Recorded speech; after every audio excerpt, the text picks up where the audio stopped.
on this week's edition of In Focus.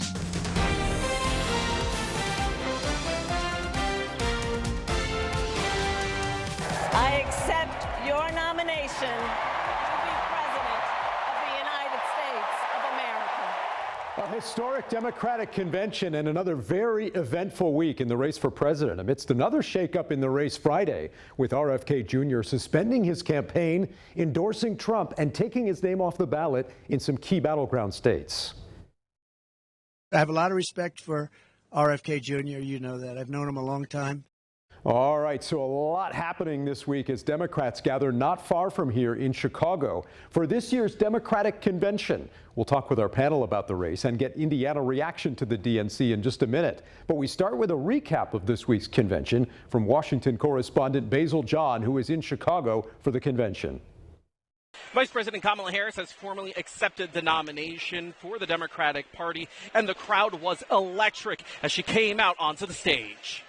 On behalf of everyone whose story could only be written in the greatest nation on earth, I accept your nomination to be President of the United States of America. It's a celebration inside Chicago's United Center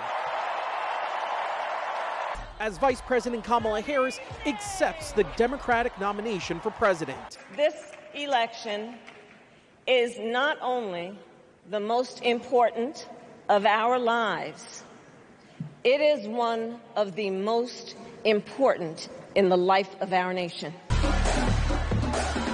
Democrats say their convention generated energy not seen in years. People are gathered at watch parties everywhere to celebrate Kamala Harris. Say hello! Harris is the first Black and South Asian woman to head a major party's ticket in the nation's history. Never complain about injustice, but do something about it. Do something about it. The much anticipated showdown between Kamala Harris and former President Donald Trump will take place on September 10th in Philadelphia. The vice presidential debate will happen on October 1st in New York City.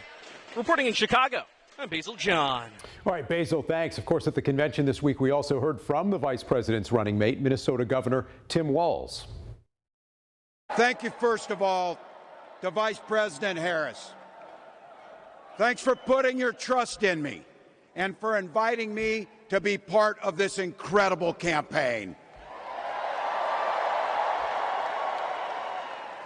And a thank you to President Joe Biden for 4 years of strong, historic leadership.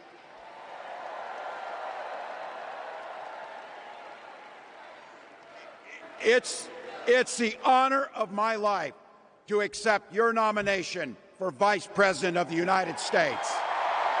And meantime, at the DNC, we also heard from some of the other potential running mates who had been on the vice president's short list, including former South Bend Mayor Pete Buttigieg, who also spoke to delegates in Chicago on Wednesday. This November, we get to choose. We get to choose our president. We get to choose our policies, but most of all, we will choose a better politics. And this week in Chicago, we also heard from Indiana Congressman Andre Carson, who was joined by a Hollywood celebrity for Indiana's turn in the ceremonial roll call vote on the convention floor. I want what's best for Indiana, and that means electing Kamala Harris, the first woman president of the United States of America. Indiana delivers its 86 delegates to Kamala Harris and Tim Walz as the next president and vice president. That was actor Sean Astin, who you may also know as Rudy. He joined Congressman Carson to deliver Indiana's delegates to the Harris-Walz campaign in that roll call ceremony on Tuesday. Also Tuesday night, former President Barack Obama spoke to the delegates in Chicago, as did former First Lady Michelle Obama.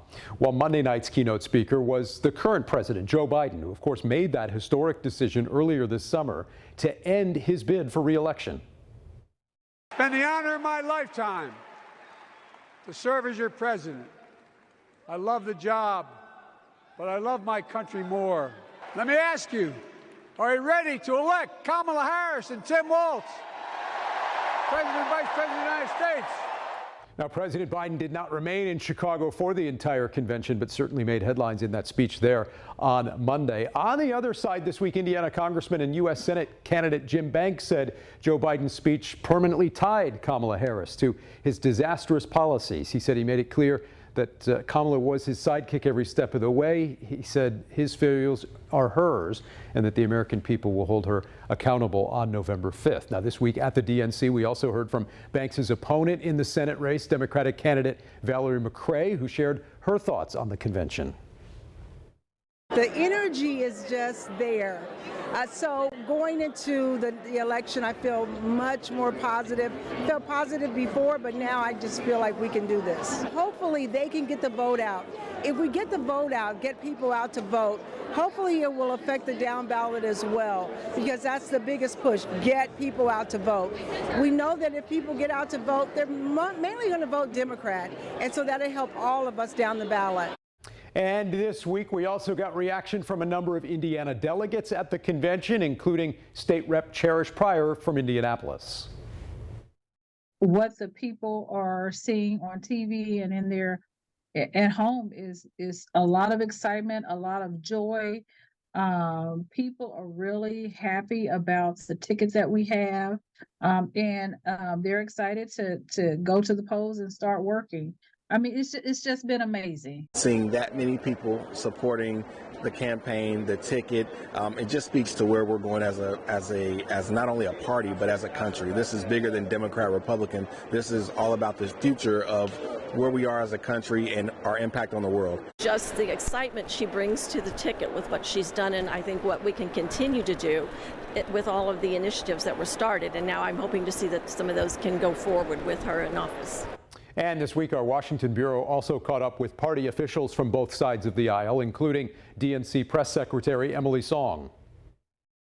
Democrats are fired up and they're excited to elect the Harris-Walz ticket. We are here celebrating as a party for the first time in 8 years. It's been 8 years since we've had an in-person convention. So this is really our opportunity to look back and reflect on the work that we've accomplished over the last term, and also to look forward and chart a path for the future. So we're going to be honoring President Biden's legacy, his accomplishments that he's delivered for the American people, while also highlighting how the Harris-Walz ticket is going to build on that agenda and really finish the work that he began. As Democrats, we really respect Joe Biden's courage, his leadership. He made a really difficult and brave decision to put the country before himself. This is an exciting moment for our party. We, haven't had a chance to do this for a while, and we're really taking lessons from past conventions. 2020, we had to innovate out of necessity, so we had a lot of virtual programming, a lot of special elements that let folks at home participate, and we're going to be building on that success, bringing back the in-person traditions that are so beloved at conventions, and really creating a blueprint for conventions that we can take into the future. Meantime, this week, Republicans hit the campaign trail in a number of important swing states here in the Midwest and elsewhere. And this week, Washington correspondent Hannah Brandt caught up with RNC Chair Michael Whatley to ask him about the state of the race coming out of the DNC. We're seeing a lot of new polling that shows Vice President Harris leading former President Trump. Does that have you concerned? I think that what we're seeing right now is pretty natural, that she's going to get a bump from coming into the campaign after they pushed Joe Biden out, as well as the fact that they're at their convention right now. So there's a lot of attention that is being put on her in a positive light. We feel 100% comfortable that coming out of the convention, when the voters start paying attention, that this is going to settle back into a very, very tight race, a very competitive race that we feel like we're in a great position to win. What is the Republican strategy for taking back the lead? Well, it's really talking directly to every American family and every American voter, and talking to them about the issues that they care about, which is, things like jobs, the economy, inflation, security, and safety, where Donald Trump is beating Vice President Harris on every single one of those issues, and making sure that people understand the dramatic difference between his approach to his 4 years in office and where he's going to go over the next 4 years, and her approach as a senator and as the vice president.